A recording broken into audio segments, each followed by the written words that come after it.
section. A viral theory of post-truth. Well, that sounds like fun. See if it's available. Oh, full article. Let's see if we can just get the PDF on this. Oh, I hate these websites. Download PDF. Come on. Alright, let's see how long it actually is.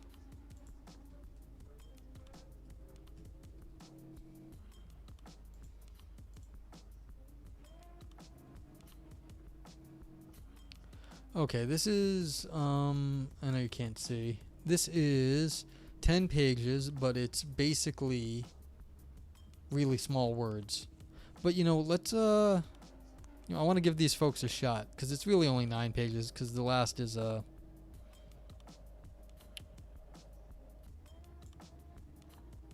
just references. So this is kind of fun. Let's, try this one out. Okie dokie, let's do a little bit of paperwork. Oopsie.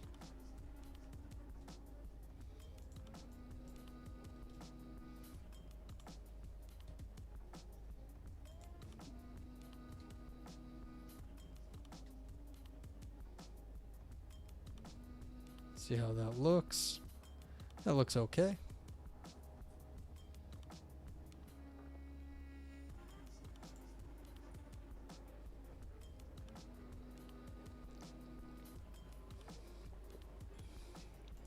Alright, and let me throw the linking chat for anyone who might be interested. There we go. Yep. Some of my links have been popping up. I have, I got a paper published. You can join the socials, so that's what I got going on there. Alright, but hey. Let's talk about a viral theory of post-truth in educational philosophy and theory. So, and yeah, you can. I don't know if you guys can see. I doubt it. This one said the pandemic issue. So, like, this is what the little print is right here.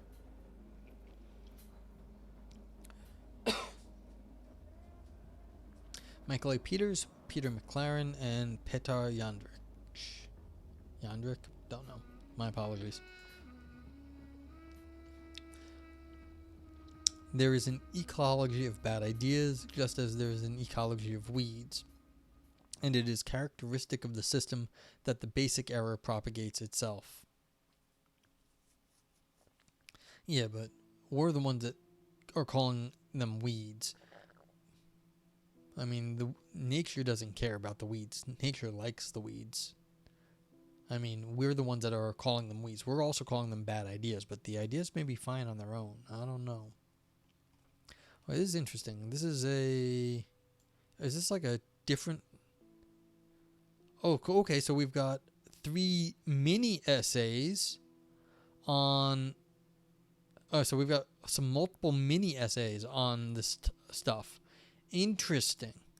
Okay, this is what I mean when I say educational theory is like a wild west of philosophy. A lot of stuff happens here. And who knows? Okay. Towards a theory of viral modernity. In evolutionary biology, there's a strong hypothesis that holds that viruses may have been free-living organisms that, as parasites, were the precursors of life. Their diversity runs into the trillions, and unlike all other biological organisms, some have RNA genomes and some have DNA genomes. Some are single-stranded and others are double-stranded genomes. They can only self-replicate within a host cell, and none contain ribosomes and therefore cannot make proteins. Among the 3 main theories of where they came from and where they are alive, one recent account holds that viruses either predate bacteria, archaea, or eukaryotes, or co-evolved with the host cells. But while they can evolve rapidly because of their shorter generation times and large population sizes, viruses cannot reproduce by themselves.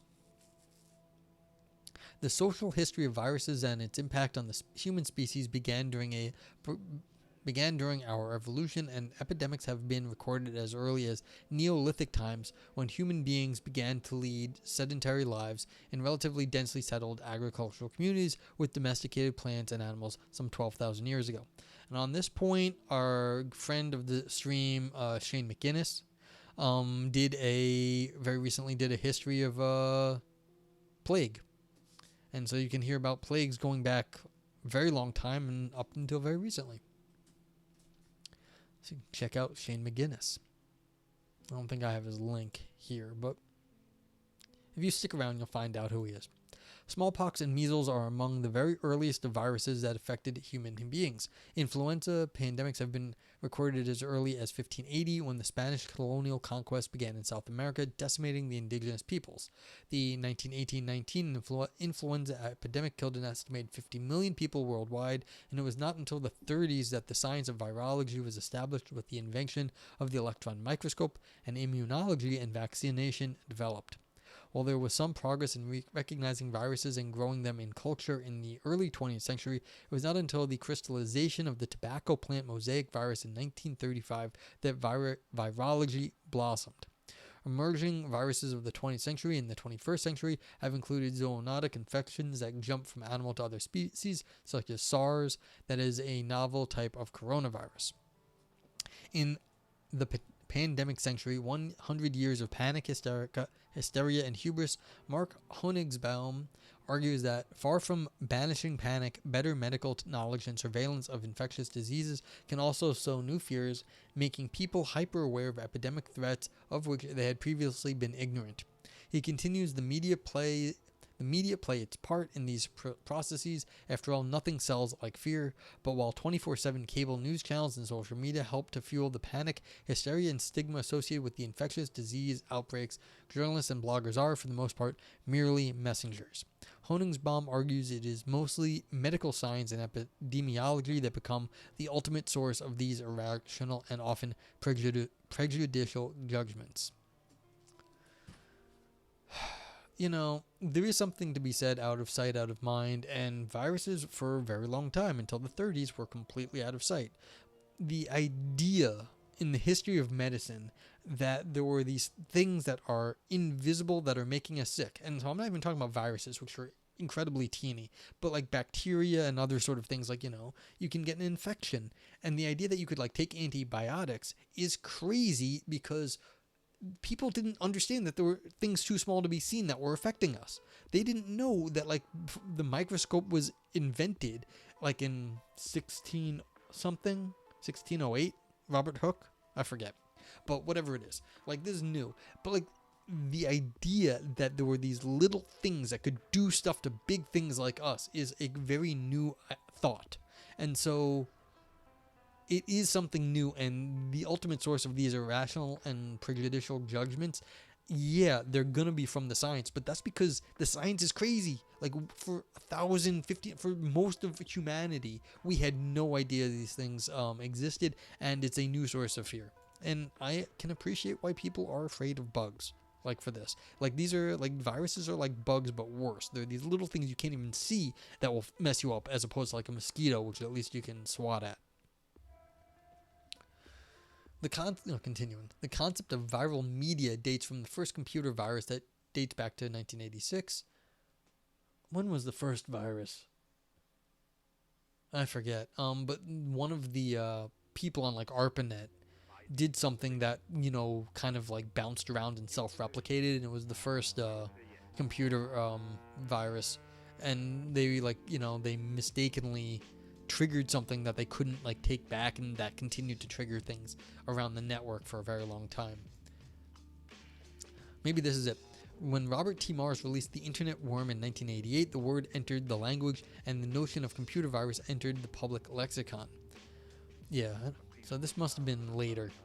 While the worm did not contain any code to exchange data or otherwise corrupt the systems it invaded, its self-replication flooded many networks with an overload of traffic. Viral media takes their name from the fact that they are able to replicate themselves and convert themselves into copies based on how viruses propagate themselves and establish patterns of circulation within human populations. In this sense, it can easily become the self-replicating sentence, including the expression of thought, information, and data that circulate through social media, often in the form of memes, as a form of informational viral pattern. Yeah, I mean, this is the definition of what a meme is. Viral media also typically includes video that gets circulated many millions of times within a short period. All information that is easily shareable, and websites that promote electronic sharing and exchange through decentralizing platforms enable users to flick on or spread memes, leading to what many see now as an aspect of network culture and the cultural politics associated with it, which often means that content users become creators who can use or modify content. Network culture then is a recent reflection of the last few decades of internet use, brought by an increasing interconnectivities on open platforms that increase speed, velocity, and scope of information, often also personalizing messages and spreading hype, gossip, and bullying comments that disrupt peer cultures. I mean, I'm not loving this characterization exactly, but I mean, it's close enough. I don't think anything hangs on this. You know what it means? It means that basically the internet has its own culture, and it lives on the speed of information transfer. Fair enough. I shouldn't have messed with this. Like, almost poked myself. Anywho, viral information and viral media have developed a special link between the way that information behaves in digital networks and the role that information plays as a messaging system in genomic biology. In social digital networks, viral media does not discriminate between information and knowledge. It can generate and circulate information irrespective of its truth value. It is an ideal medium for hype, exaggeration, falsehood, lies, and gossip that are characteristic of the age of post-truth. Where knowledge on the standard account requires conditions of belief, truth, and justification, information requires none of these conditions, and misinformation and disinformation are fundamental categories of information. In the post-truth condition, there is a rift between evidence and truth. There are similarities between propagation of fake news in social media echo chambers and the evolution and transmission of infectious diseases. As Kucharski suggests, disease strains can evolve and compete in a host population, much like rumors and infections and opinions are both shaped by social contacts. Today's news on Facebook outperforms real news in deliberately propagated false stories and conspiracies that plumb the social psychopathic skepticism sows doubt of all institutions, especially government, sometimes causing great damage to the public realm. My take on viral modernity and a viral theory of post-truth grows out of a perspective developed from Wittgenstein and Foucault as anti-philosophers, who are both seen as radical anti-foundationalist thinkers who are suspicious of transcendental arguments and are involved in the attempt to overcome metaphysics, embracing genealogical history, contextualism, localism, and radical contingency, while rejecting the notion of truth as correspondence to reality. I don't know if Wittgenstein ever gave up a correspondence theory. Yes, he had games, but the game still had to correspond to something. Yeah, I'm not 100% sure if Wittgenstein ever gave up correspondence theory, but still. Many people take late Wittgenstein to have shifted from the correspondence theory of the Tractatus to a game like language games where truth is only relative to a language game, and that wouldn't be correspondence, it would be relative to the game. So fair enough in terms of some interpretations. Anywho, after the linguistic turn, these anti-philosophers recognize that truthful propositions do not stand by themselves but are part of a system of beliefs, a theory governed by underlying grammar or set linguistic rules, a fundamental semiotic interpretation that focuses on coherence. My argument is that this is also an ecological approach with an emphasis on ecologies of truth that are dynamic and evolve. Okay, so here's what we got. It's not a language game theory, but we've got an ecological game theory. So that's actually not, I can write that down. That's kind of fun. So this is, ugh.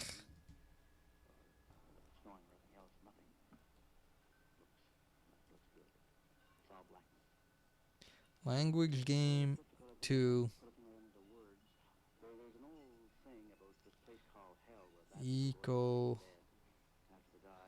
ecological game. So that's kind of what's happening here. So we're doing a sort of evolutionary style game, an ecological approach to games, but there's not language games. It's sort of the fitness theory, which is closer, of course, to how memes are interpreted anyway. So it's a meme truth. Wittgenstein and Foucault are thinkers of different philosophical traditions who are different in many respects, but both entertain and explore forms of anti-representationalism and anti-essentialism, and in particular, the rejection of the Cartesian basis of modern philosophy. So truth cannot be regarded in terms of a single statement and its agreement with reality. The pre-philosophical notion of as aletheia is an ontological rather than an epistemological notion, which is truth as a verb, telling the truth to become truth. That is from Heidegger, really, who brought aletheia back. Both Foucault and Wittgenstein embrace this emphasis on subjectivity and its relation to the Greek invocation know thyself and care of the self. In addition, it could be argued that both thinkers also develop a view of truth in relation to a network of beliefs that are consonant with the ecological, community, and semiotic model of truth. This is one of the reasons I developed the concept of bioinformationalism. The viral theory of post-truth, as Bateson puts it, is an ecology of weeds, and it is characteristic of the system that basic error propagates itself. Okay, so I guess what they're saying in the grand scheme is that if you're looking at like an ecology, who succeeds? A lot of times it's the weeds and the stuff that sort of makes space in the gaps and elbows out what might be considered the normal sort of wildlife. And so the things that sort of like, throw elbows, like the weeds, the stuff like the vines that like, the creepers, the parasites, that sort of stuff, that does very well. So it's the things that basically not know thyself, but care of the self. The things that are looking out for themselves, basically, is what's going on here. So instead of it being a corresponds to reality, it's correspondence to whatever gets you ahead. So this is a not might makes right, but sort of you have to make space for yourself in the game of life, as it were. And things that do that aren't really playing nice. And that's what truth is. Things that don't play nice. I don't know. That's it. That kind of is an interesting thought, where what really does well, it's not so much that it corresponds to reality or it's a lie, it's that it's just not playing, it's not really and it's got its own rule set, but it's still in the rule, it's still playing within the rules. It's still part of the ecology, but it's not playing by sort of like the most formal set of rules. So and you get this in sport a lot, actually. Things that like people, they talk smack, they push boundaries of things that you're not really supposed to do, and they get in their opponent's head, and those people can often be very successful. There's the one of my favorite little clips on the internet is somebody is next to LeBron James, and they're playing basketball, and the NBA is professional sports, and you see the guy in LeBron James' ear. He's blowing in his ear. And LeBron James, you can't like push someone in the game. And the guy's, he's doing the I'm not touching you, but he is blowing in LeBron James' ear. And you just see LeBron James, he's trying to focus, and he just like starts smiling, and he's like shaking in his head. And it's like, but the guy's trying to get in LeBron, he's trying to get LeBron off of his game. And it's a funny scene, but like, there's the thing, it's guile. Are you playing with guile? And so why does that why is playing with guile something? And so the idea that truth is the sort of thing that gets by on guile is not a normal thought when it comes to truth. So this is like, I'd like to see more on that sort of topic. I mean, I'm sort of extrapolating by these last few paragraphs. There's not a whole lot to it here. But yeah. So, we'll see. I mean, I think that's a little bit of an interesting thing that, like, truth as guile works. But okay, let's go on to the second mini essay, that is the viral theory of post-truth paper, the virologist perspective to bioinformational reality.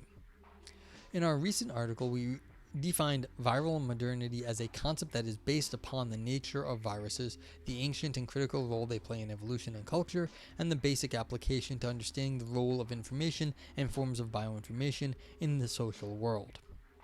This concept, which draws a close association between viral biology on the one hand and information science on the other, is an illustration and prime example of contemporary bioinformationalism. Every age has its own viral modernity.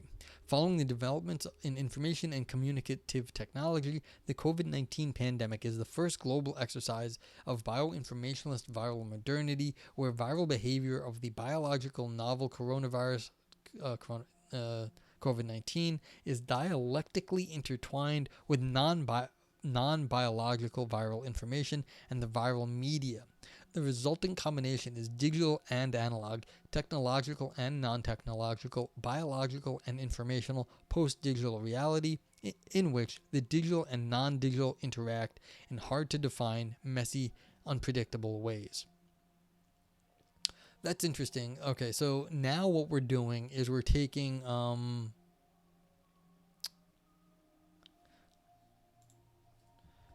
what actually is the let's undo this stuff. So now what we're doing is we're pushing the boundaries of what actually counts as the virus. Because when we had viruses in the past, we thought of them as purely biological, but now we're talking about them in the wider sense. When we understand them, we're understanding them also with this social technological component. So let's see how far we can push this. So author continues, let us refine this theoretical conclusion using an example. Biological viruses, including but not limited to the novel coronavirus COVID-19, cannot make proteins and require a host cell to replicate. Information viruses work in the same way. When Rush Limbaugh, whom Trump recently awarded the Presidential Medal of Freedom, writes, the coronavirus is the common cold, folks. This is the birth of the information virus. Posted on Limbaugh's website, this information virus is harmless. Yet, as soon as it reaches its host cells, the readers, Limbaugh's information virus causes irresponsible behavior, which causes the spread of the biological virus. Some of these host cells or readers will repost Limbaugh's information virus to other websites and social networks, thus causing its spread. In the language of virology, Rush Limbaugh, due to his digital audience reach, is a super spreader in the information virus, and the spread of the information virus is dialectically intertwined with the spread of the biological virus. So this is the question. What is this dialectical intertwinedness between the virus and the information virus? I should have missed that. And the biological virus. So that's one thing that's annoying about this mix. It's some of the songs are slightly louder. Yeah, so what is this dialectical intertwinement of different viruses? And are they playing off each other? I mean, there is always the toxoplasmosis. And if you guys don't know about toxoplasmosis, go look up toxoplasmosis. I know there's some people that said they debunked it recently. I'm not entirely sure. But toxoplasmosis is something that makes animals reckless.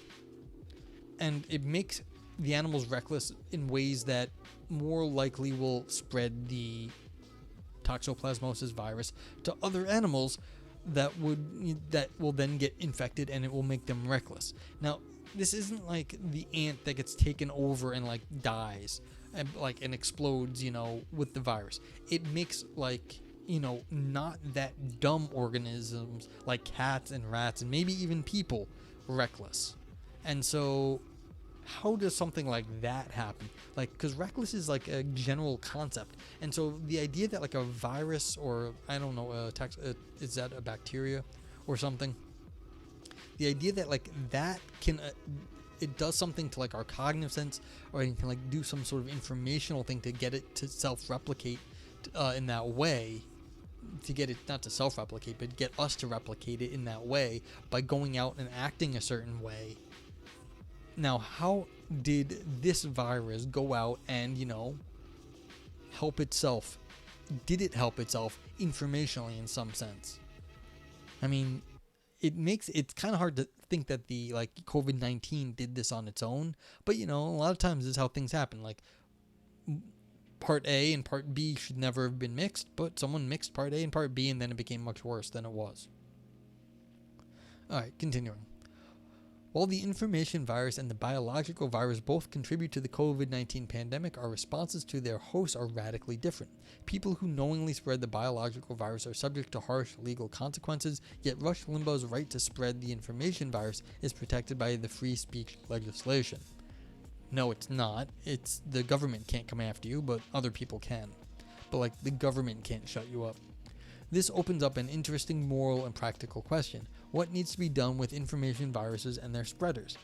Spreaders of biological viruses get a compulsory measure of physical quarantine. Whether they like it or not, they need to remain isolated to protect others. What would an equivalent of physical quarantine look like in the digital world? Should we temporarily suspend Rush Limbaugh's right to free speech?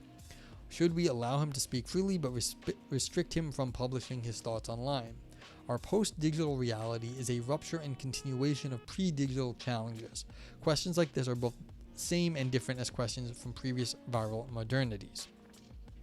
In earlier articles, we elaborated upon the debate whether viruses should be understood as an inanimate matter or as a form of life. This debate extends to the question of whether viruses have their own will or merely a natural tendency to behave in certain ways. While this debate is largely unsettled, or more precisely resolved with the messianic conclusion that viruses reside in between the inanimate and animate world, in the following discussion I will anthropomorphize viral behavior, not because I think that viruses really have a soul. In Latin, word anima means soul or vital force, but because such anthropomorphism provides an easy and common way of explaining viral behavior. And this is another question. Where exactly do you draw the line at what's alive and what's just some sort of protein? Because there are proteins like prions that get into our heads and give us mad cow disease, and they replicate by getting from one person to another person, but they're literally just a piece of protein. And viruses are a little bit more complex, but sometimes maybe not really a whole lot more complex. So it's where is just a protein that got twisted in the wrong way versus a collection of those proteins? And then you get up to bacteria, which really do look like we'd call that alive, but those are much more complex things in the grand scheme of complexity of small stuff. Yeah, I don't know. Biological viruses require a host organism for their reproduction. While they do cause some unpleasant consequences for their host organism, fever, pneumonia, and other symptoms, biological viruses do not want to kill the host organism because that would diminish their own chances for survival. Instead, biological viruses evolve towards various forms of more or less peaceful existence with their hosts. The flu virus, for instance, has been with humankind for many centuries now and has evolved towards dangerous and unpleasant, yet manageable coexistence. As shown previously, information viruses follow the same principles. They need host computers and human consumers to reproduce, and they also cause various symptoms such as hardware malfunction and post-truth. Obviously, it is in best interest of informational viruses to keep the relationship with the host computer and humans at a level of manageable coexistence. If all humans die, there will be no one to share tweets and Facebook posts. In spite of similarities in their behavior, however, information viruses are fundamentally different than biological viruses, and it would be a stretch to expect information viruses to recognize this interest. I mean, it's a behavioral thing, though, isn't it? Like, the ones that kill the people off too fast, like, and when I'm talking about viruses, like, if you have a virus that kills people, like, instantly, then it's not going to actually go anywhere, and it's just going to die in the spot. Everyone's going to avoid that spot, and, it's not going to get out. You need to keep the host alive for a while, but that's a behavioral thing on the host part a lot of times, and if it kills people too fast, like, those viruses just die out. So this is behavioral. They don't recognize anything. So I'm not so sure that it's so dissimilar. So I don't know. But this is what we're talking about. It's fun to write stuff. Information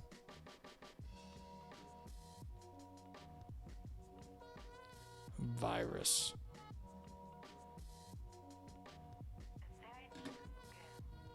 So that's what we're talking about. Strategies against biological viruses include vaccines, antiviral drugs, quarantine, and so on.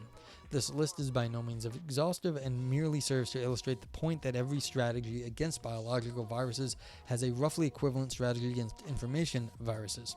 Biological vaccines are roughly equivalent to informational firewalls, content filtering software, and so on. Biological antiviral drugs are roughly equivalent to informational antivirus programs.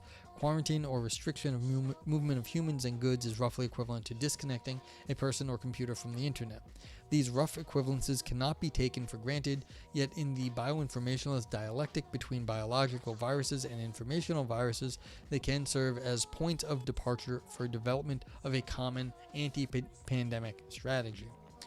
Biological viruses and information viruses share many common characteristics, including but not limited to similar mechanisms of reproduction and survival. Both types of viruses need human beings for their survival and evolve very quickly. Biological viruses and information viruses are fundamentally different yet dialectically interconnected because survival and reproduction success of one is crucial for survival and reproduction success of the other. In our bioinformational society, therefore, symptoms caused by biological viruses, such as COVID-19, cannot be thought of without symptoms caused by information viruses, such as post-truth, and bioinformationalist anti-pandemic strategies should take a holistic approach against both biological and information viruses. This virologist perspective offers a new lens for approaching our bioinformationalist reality, and this new lens opens up a myriad of new questions. What is the relation between biology and information in our bioinformationalist reality? Which lessons from the world of biology can we take into the world of information and vice versa? Answering these questions will require a lot of dedicated research. While it is impossible to predict what this research will bring about, I do believe that the virologist perspective may offer a lot of value in our post-digital bioinformationalist reality. Alright, so sure, if you want to look at this way, that's fine. I think the most interesting bit in this section of the paper is that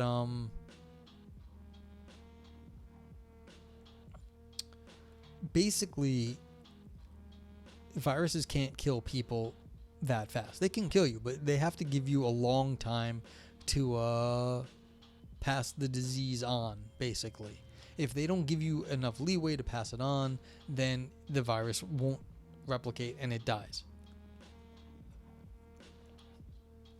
And I think this is the most interesting part, because what exactly is driving sort of like in memes, and at what point do we start to realize that these are a problem? But like, you have to they have to have some leeway. They have to start doing harm for a long time, in some sense, or not necessarily harm. They still have to act on people for a long time, but at a certain point we have to say like no more. Like, so say you're someone sharing racist memes. Like, we know that's a bad thing. Like, racist memes are bad, so we have to cut that off. But like, they have to be shared enough for the system to react. And so in some sense, they have to find ways of, mass. This is why we have dog whistles. People know that racism is bad, and that if they say it, they're going to get, in trouble.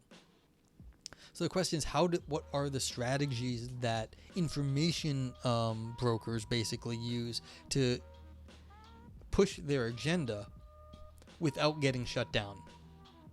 And this is sort of the modern people who like do half talk, and Trump was really good at this. Never quite said what nothing he ever said really made a whole lot of sense, and so people always took it the way he wanted, but then like they could always defend themselves. Oh, he never said what you put on him.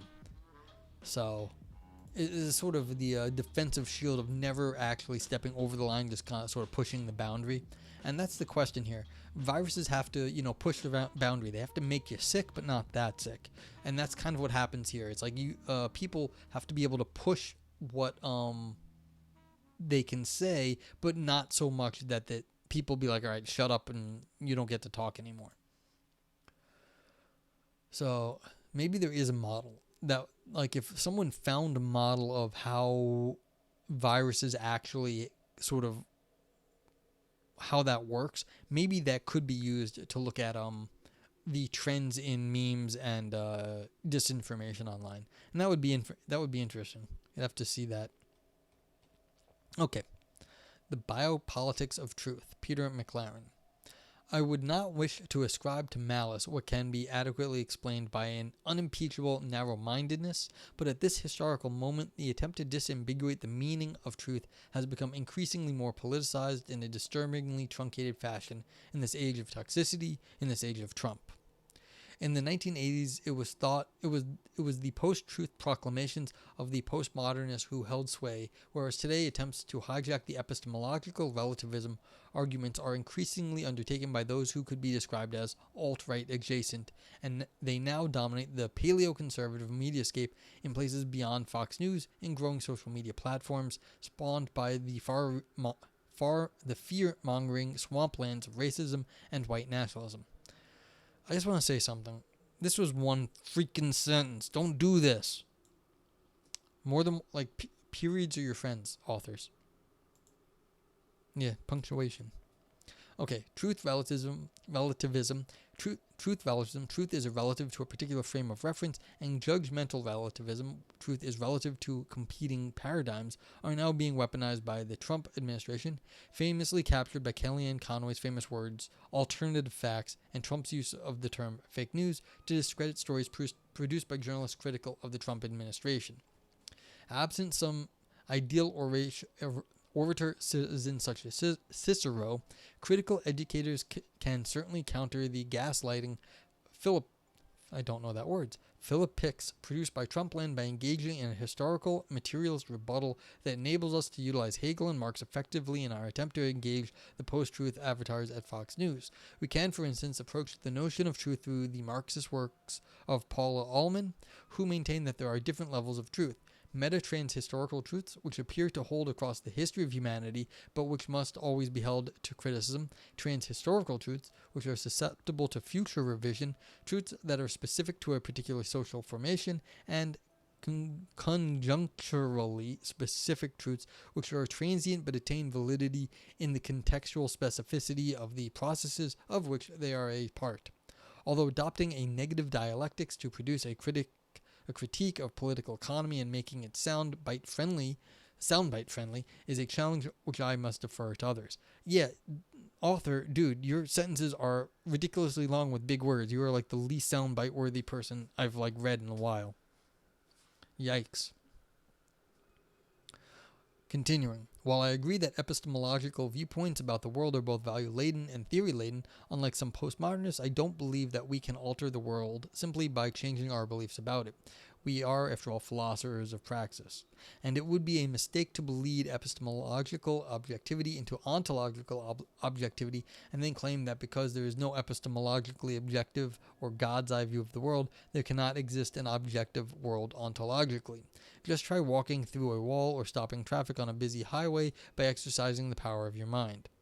Groups who occupy different geopolitical, ethnic, and sociocultural contexts and who embrace radically different worldviews or cosmovisions do not inhabit objectively different material worlds, at least so long as we agree that the same laws of physics hold true for all social universes, but of course the laws of physics are being rethought and the consequences for our understanding of consciousness could be dramatically revised in the process.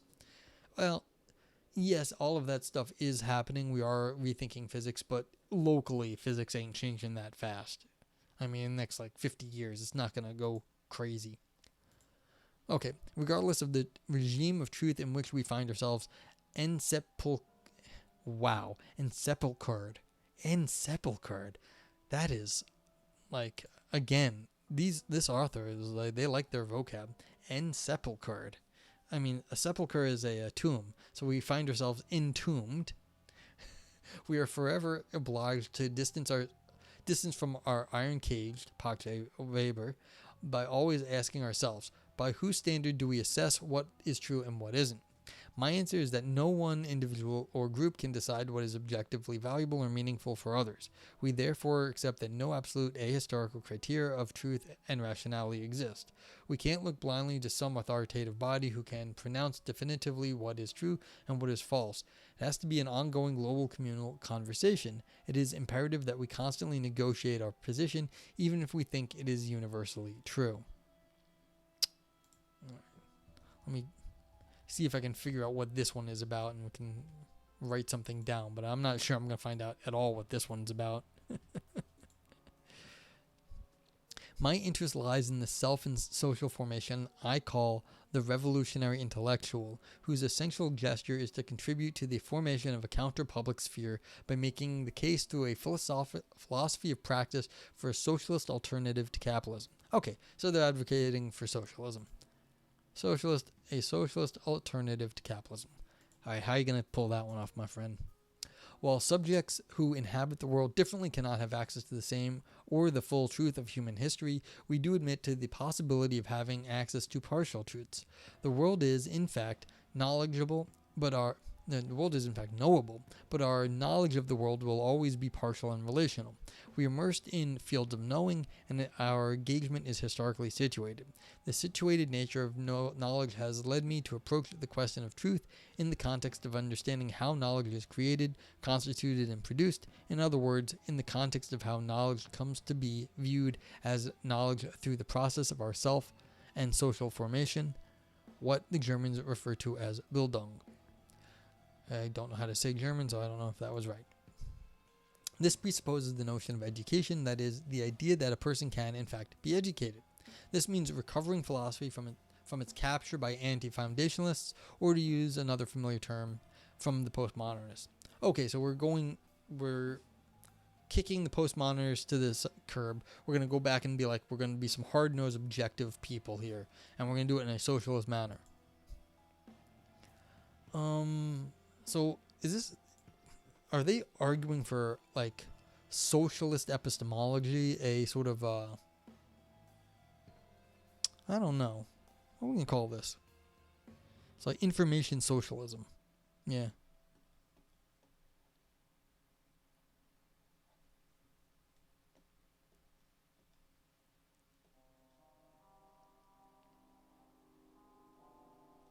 So we've got information. This is an information socialist here, it looks like. We're going to have some sort of hard-nosed, like the grind, like the workers are the ones that know the knowledge, not this sort of like these post-truth things. All right, continuing.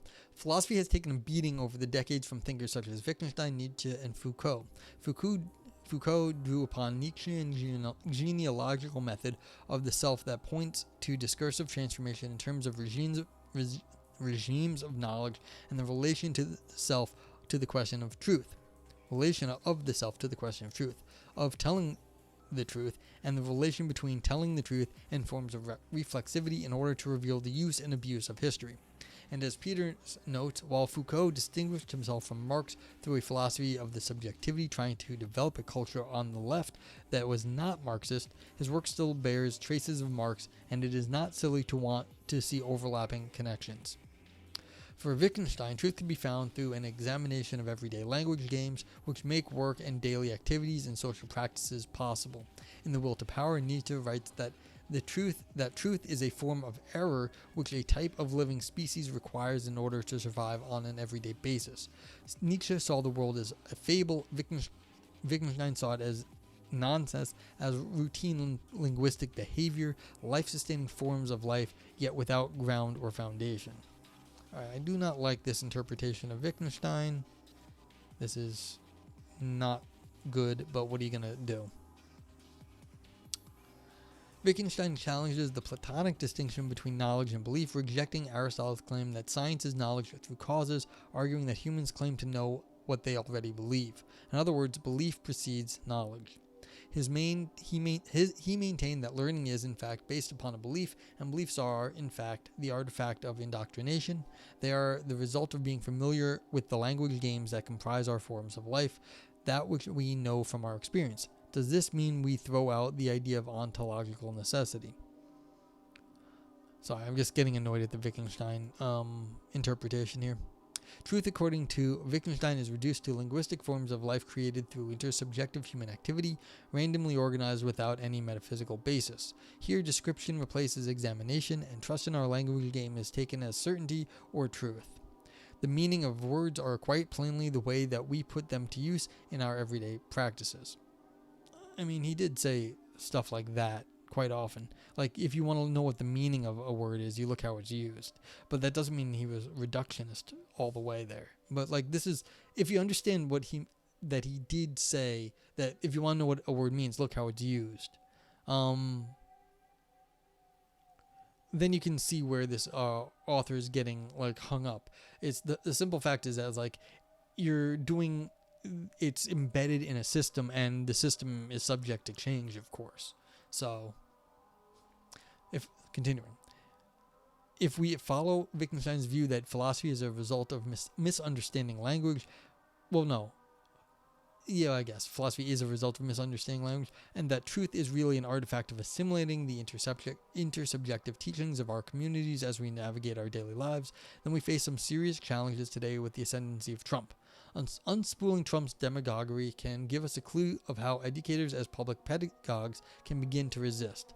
Let's take a look at Trump's favorite linguistic maneuver. Pretend that your argument would be the superior one and would win out if only it were adjudicated fairly, perhaps by right-wing Supreme Court justices. That is, if only you weren't being challenged or scolded by the media that are calling you racist or sexist and homophobic.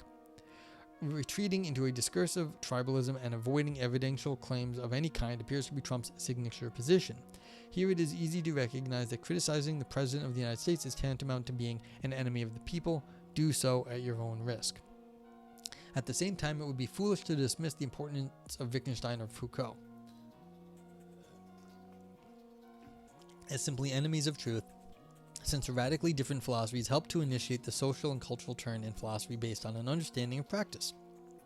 As Peters points out with unwavering verve, Foucault's hermeneutics of the self and the ancient practice of parrhesia, of speaking the truth, which was derived from Nietzsche's Hellenistic and Romantic Stoic philosophical therapia, addresses the important concept of care of the self as a critical philosophy traceable to Kant, a project which embraces a much wider view of subjectivity than Wittgenstein.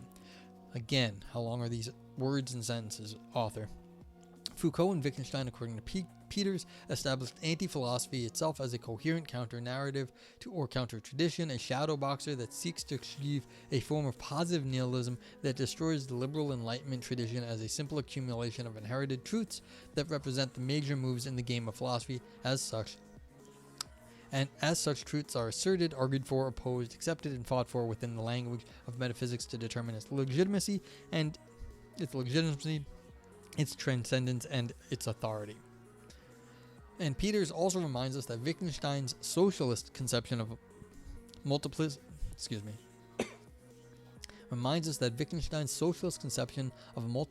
of language games, and this is where I was going with the information socialism comment on the page, owes something to the social turn, social epistemology, and, at one stage, to his fascination with Russia after the Communist Revolution, when he thought at one stage he wanted to live in Moscow. Foucault's work also presents us with the concept of historical ontology that can be distinguished from historical epistemology and historical meta-epistemology. Influenced by this contribution by Foucault, Hacking introduces us to a conception of reason that is neither subjective nor constructivist, but is linked to the various style of reasoning, related to specific styles of demonstration such as experimental, axiomatic, and analogical comparative techniques. Peters follows a similar trajectory in his concept of ethico-poetic self-constitution, or put simply, writing the self. Charles Wright and others and others, critical theorists have called for the recovery of philosophy largely through an engagement with the Frankfurt School, and in so doing, Wright singles out Marcuse's Clarion call for more emphasis on the study of political linguistics, aesthetics, epistemology, and the history of philosophy in the context of deepening the critical practice of a shared practical public life. This all makes sense. But while this will help us to directly challenge the logical positivists, we are sure to find the most stubborn and pugilistic resistance from the Trumpsters, for whom entering the domain of logic is tantamount to giving sway to social justice warriors, such as proponents of climate science. Trumpsters find it easier to live inside the digital platforms with the flat earthers. Heaven forbid we make any concessions to climate science. But remaining solely in the realm of classical science, pulsating with the lifeblood of deductive reasoning, won't help us solve the problem of building a socialist alternative to capitalism. Adhering to abstract logic as the court of final appeal, alas, has its problems. According to Wright's truths of logic, untethered to any truths of physical fact or social history, displace the real connections between language and the world.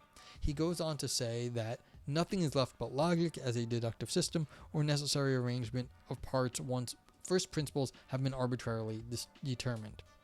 I mean, that's a fair criticism of, formal logic. It does not usually talk about anything in the world. In other words, an argument can be made using deductive logic or following an artificial logical syntactical calculus, but that doesn't mean the argument is necessarily cogent or sound. For that you need a critical faculty. That's where critical pedagogy comes in. The question of what is true is not so much syntactical as it is pedagogical, because education is about forming minds, and for that you need premises that are warranted. Alright, so how are we going to get this warrant for true premises, basically? And just look around and see the suffering of 99% of the world, and it doesn't need rocket science to determine what first premises ought to be warranted. Here we are better off in the realm of liberation theology with its preferential option for the poor and suffering. That is, we are better off having an ethical imperative. Wright feels that Dewey and Hegel would not require a course on formal logic because they believe knowledge isn't an abstract calculus, but a knowledge of some dynamic reality, and that formal logic tends to separate reason from its real social and cultural substrate and on conflicts that are seen as the very engines of the education of human reason. Philosophy then, following Hegel, must be educated reason, and following Dewey must be thought of as coterminous with a general theory of education. Certainly we need evidential statements, causal connections, value statements, and deductive and inductive forms of inference, but this entire process of determining truth needs to be a solution-oriented and knowledge-based process, and furthermore, it needs to emerge from a thoughtful consideration of specific content problem area. And this stipulates engaging in contemporary cultural and political conflicts, and that's our role as critical educators. We must consider carefully the history of competing warrants for the evaluation of knowledge claims and political goals beyond mere pedestrian discernment. This is the whole thing. It took them a while to get here. We have to get past the basics. Everyone can do the basics just fine. Even the crazy people, they're really not that stupid. They can do the basics of knowledge claims. They may not want to do it in certain times, but they understand. And that's not what's that critical when you're arguing with people that don't want to hear the truth. They know what the truth is. They don't want to hear it. They're doing something else. So we're trying to think of historical warrants, which is something not, which is not just the sort of raw truth that people sometimes, these are the facts. Well, then you've got alternative facts. So it's but you need to understand the history of where alternative facts come from, and the concept of the alternative to get rid of the alternative of alternative facts. And what is the warrant for the alternative in the alternative facts statement? What are the historical, international, and multicultural contexts that must be taken into account when examining the existing standards of criticism in the fields of ethics, epistemology, and ontology? These are the questions that philosophers would do well to consider and educators would do well to put into practice as we engage in doing our part in creating a counter-public sphere in these perilous times. We are philosophers of praxis after all, needing to know reality in order to change it. Neither deductivism nor postmodernism adequately explains the foundations of critique. Okay, so finally we got to somewhere that was at least somewhat interesting on this one. There was a lot of big words, and I don't know if no, and I like the point right here. What is the warrant? What really is the historical warrant for saying thing is fake news? Now, there's been, it's called yellow journalism. There's a lot of history behind this. I'm really not good. We need, like, if Shane was here, I could ask him. I don't know. But like the history of these words and where is like, it's not really only the history, because I'm a philosopher. I'm not so concerned with like how it got used at a particular time and place. But what is the strategy? What did people get out of making these sorts of claims? They get what they want, yes. But why do other people want to give people like what they want? Like, why do we let people have alternative facts? And anyone ever say that? Like, is the first person to come up with this, someone must have looked at them like they had three heads. Then all of a sudden one day it became acceptable. But like I can guarantee you, the first time anyone ever thought of this, they were like, "You're nuts! What do you mean alternative facts? That is stupid." But then like eventually caught on somehow, somewhere, and that's the question. And you can look in the history and see in different places, why did certain concepts catch on? And why did that concept catch on in this place and at that time, and then a similar concept catch on someplace else at a different time? And you can look at the history there, and what are these historical, international, and multicultural contexts that have to be taken into account when the existing standards of criticism in whatever field you're interested in, which is this sentence right here. This is the entire paper. Once you understand, once I got through the rest of this, right here, how do we look at these sort of things that just sound stupid? There are no alternative facts. These are the facts. That's why they're the facts. But why is it like that certain times you can blame the media and be like, you're misrepresenting me? Well, no, those are the facts. Like, that's not a question of misrepresentation, because it's just the truth. Like, that's just how things are.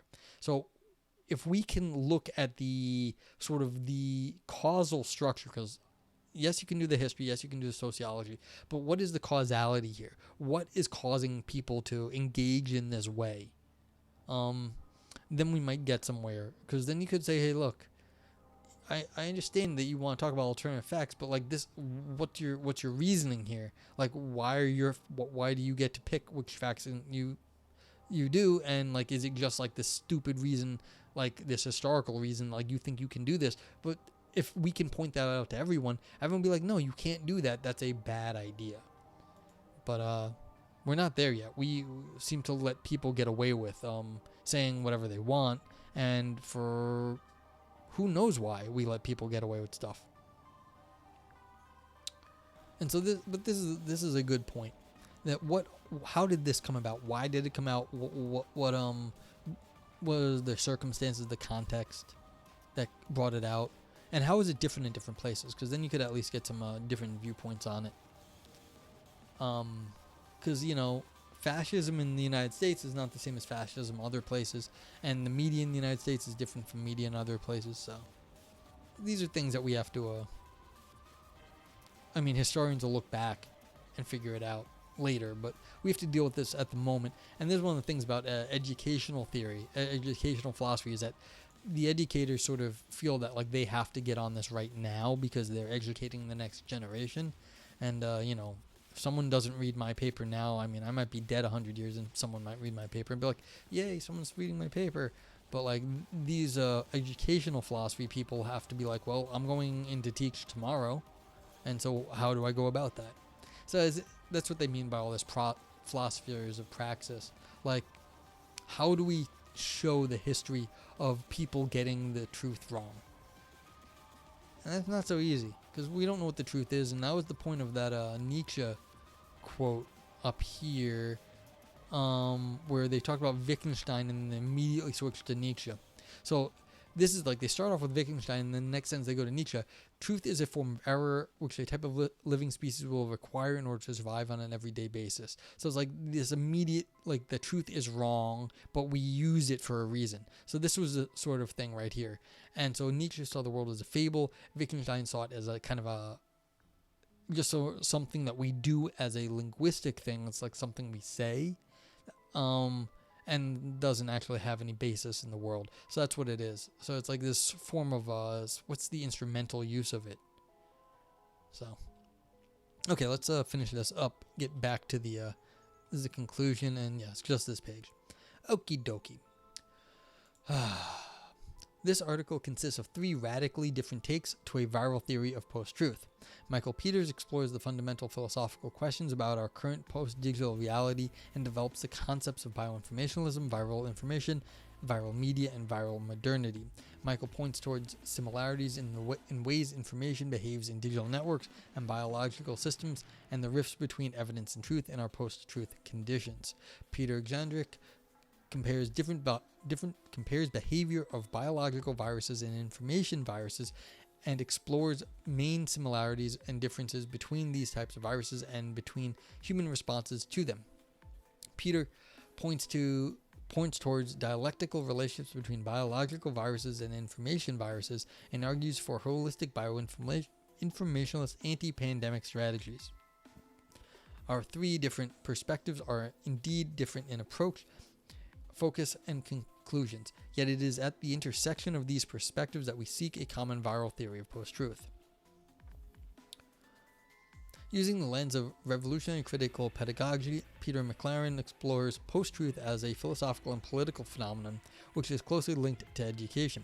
Peter seeks solution to the problem of post-truth in the formation of the revolutionary intellectual who contributes to alternative formation of counter-public sphere through a philosophy of practice and seeks a socialist alternative to capitalism. With the advent of computers, human society has entered a new phase of development characterized by radical interdependence between previously disconnected aspects of human reality. This post-digital reality is characterized by various leakages between the inanimate and the animate, between the world of biology and the world of information, between the global south and the global north. To an extent, concepts such as bioinformationalism and viral modernity reveal conceptual connections and invite philosophical questions about relationships between life and information that have always been there. Yet these questions have also undergone significant transformations, and viral modernity of the Spanish flu is very different from the viral modernity of COVID-19. The virologist perspective to our bioinformationalist reality recognizes the dialectic between biological viruses and informational viruses, or more generally between inanimate matter and life. This perspective may help us explore ways in which strategies against virus pandemics developed in the biological context, such as quarantine, can be applied to informational pandemics such as post-truth. Yet the virologist perspective to our bioinformationalist reality is also deeply political, and its development will depend on ways we educate ourselves and others for new reconfigurations aimed at socialist alternatives to capitalism. Our approaches to a viral theory of post-truth could not be further from each other, yet it is at their intersections that we can point together towards importance of developing the virologist perspective to our bioinformationalist reality into the future. Okie dokie. This was like an editorial piece or something. I don't know what this was, but like it's some very big words. Maybe like, so this is like this idea here I just spoke about, so I won't like say it again. But like we have to understand what the context is for people who just want to ignore reality, like, because it happens all the time. So that's like important. What's a political, social, and historical thing for people who want to ignore reality? Second, how does the dialectic, the second one, that was the third one, the dialectic between our understanding of an actual virus and an informational virus, especially when it comes to things like the informational virus has to act like the biological virus in some sense, because it can't go haywire. It has to stick around long enough to do its damage, but not so much damage that we actually shut it down. Because we could shut it down if we really wanted to. It would be extreme, but we could. But like, that's the thing. We could shut off Twitter if we wanted to. Like, we kicked Trump off Twitter. Elon thinks he's going to put him back. Elon doesn't know what he's talking about, because Elon has never taken a big company and tried to do anything with it. He's only grown stuff. So I don't think he knows what he's in for. But like, the idea that you can just like kick someone off, like you can just cut someone off from this, means that Trump outgrew his he did too much damage to keep himself within the realms of the system. In some sense, Twitter cut off their arm to because he was probably bringing him lots of money and views, but Twitter just cut that off. They cut off the gangrenous limb to save the body. And so that's the thing. It started to kill the organism. And at that point, how do you, you can't get to that limit. And so the idea of the informational problem virus or disease is where is that actually? And that's why this dialectical intertwined is interesting, because in some sense the information is within a social network that happens to be a digital social network, but it's still people that make these sort of decisions. And so you have to be able to maneuver within these things. And this is also a good point as to why the the alternatives to Twitter don't go anywhere, is because they only replicate in healthy bodies in some sense, like a larger body, like in Twitter. Because if it was bad, it would just get cut off. But that's why all these people thinking they're going to go over to, the Truth Social or the Parlor or whatever. It's going to make a bad joke, but that's not fair to the people I was going to make the joke at. It's like, don't make fun of pigs. Pigs are very nice. What's it called? The idea that those free speech places are any good, you're only just going to get the trash. That's it. You're going to get the virus, only viruses, and no one wants to hang out with that. That's just not good. You're going to get, actually, what's interesting there is people don't remember 4chan, or they only hear bad things, and I haven't been on 4chan much at all, but basically some very good things come out. But that was the thing. 4chan was always not that big. A lot of people would go there, and yes, B is a shit show by design, but it had other stuff, and so it wasn't just it was open to everyone who wanted to have a discussion. The problem with these other places is that they are not. You're only getting the rejects of the other social networks. And so even though 4chan had its own thing going on, and you could post more, and so sometimes you'd get some really terrible things, you'd get some good stuff there too, and so you'd get a variety. But the places that are not open like 4chan was, they're trying to only push their messaging. It's just you're getting you're getting basically just the garbage.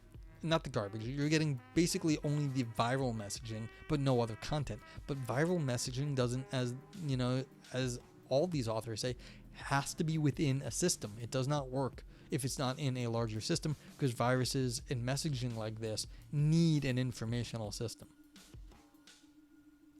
Okay, what was the first one? Was this the first one? No, that was that was the second one, was the intertwine. Let's see, is there any comment to say about... I don't even remember what this first one was. Oh no, this was just setting up sort of media and stuff. What was the point? Oh, the ecological approach to truth. Oh, okay.